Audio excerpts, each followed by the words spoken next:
Sometimes the most painful feeling in life is realizing that people only remember you when they need something from you. Not when you are struggling, not when you feel broken, not when your own heart is tired. And this story begins with a boy who learned that lesson the hard way.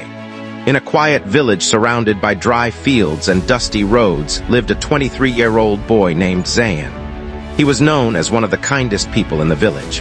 Everyone liked him because he was always available for others.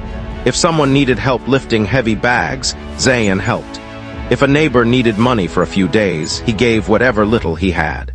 If friends wanted someone to listen to their problems late at night, Zayan stayed awake for hours comforting them. No matter how tired he felt, he always said yes. People called him generous, but deep inside, Zayan was exhausted. Every evening, he returned home with an empty mind and a heavy heart. His father had died years ago, and his mother worked long hours stitching clothes just to manage the household expenses. Many nights she looked at him quietly and said, "Son, you spend your whole life solving everyone else's problems. When will you think about your own future?" Zayan always smiled softly and replied, "One day, Ammi. I'll focus on myself later." But later never came. Because every time he tried to focus on his own goals, someone needed him again, and he could never refuse. One afternoon during harvest season, Zayan was working alone in his small field under the burning sun. Sweat covered his face, but he continued working because that crop was important for his family's survival. Suddenly, his friend Samir came running toward him looking stressed. "Zayan, please help me quickly," he said nervously. "Dark clouds are coming. If I don't finish harvesting today, everything will be ruined." Without thinking twice, Zayan dropped his own tools and followed Samir. For hours, they worked together. By sunset, Samir's entire field was safely harvested. But before Zayan could return to finish his own work, the weather suddenly changed.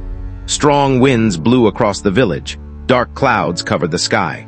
And within moments, heavy rain started pouring down. The storm lasted all night. The next morning, Zayan walked silently toward his field. His feet sank into the wet mud as he stared at the destruction in front of him. Half of his crops were ruined. Weeks of hard work had disappeared overnight. But strangely, the pain of losing the crops was not the worst part. The worst part was realizing that no one came to help him, not even Samir. Nobody asked if he was okay. Nobody stood beside him.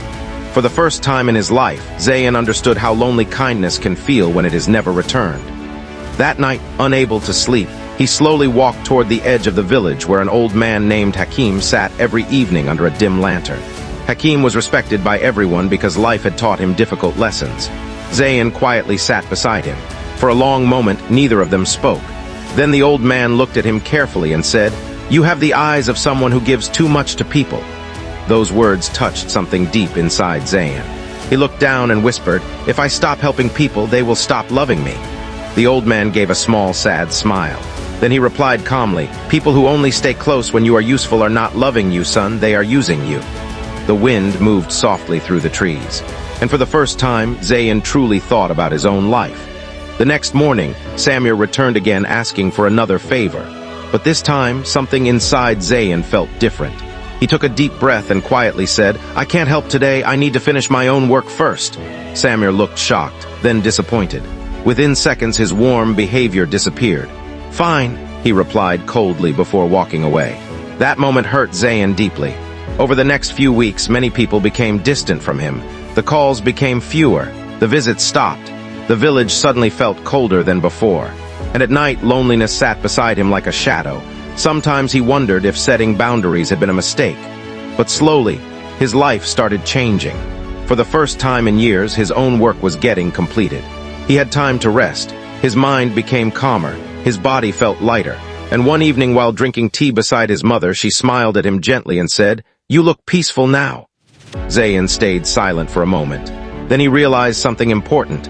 Peace had entered his life the moment he stopped sacrificing himself for everyone. Months passed. Most people disappeared from his life completely. But a few remained, and those few were real. They no longer asked, "What can you do for us?" Instead they asked, "How are you feeling?" And that changed everything. One evening while walking through the village, Zayan passed by old Hakim once again sitting under his lantern. This time, Zayan simply smiled and kept walking, because he no longer needed advice. Life itself had already taught him the lesson. You can be kind without destroying yourself. You can help people without abandoning your own peace. And choosing yourself does not make you selfish. It makes you human. So if you are listening to this story and constantly feel emotionally tired, maybe this message is for you. Not everyone who stays in your life truly cares about you. Some people only care about what they receive from you. Learn to protect your peace, protect your energy, protect your time. Because the moment you start valuing yourself, the right people will value you too. Moral of the story: being kind is a beautiful quality, but constantly sacrificing your own peace just to please others can slowly destroy you. Real relationships are based on mutual care, not one-sided giving. Setting boundaries does not make you selfish. It helps you protect your mental peace, energy, and self-respect.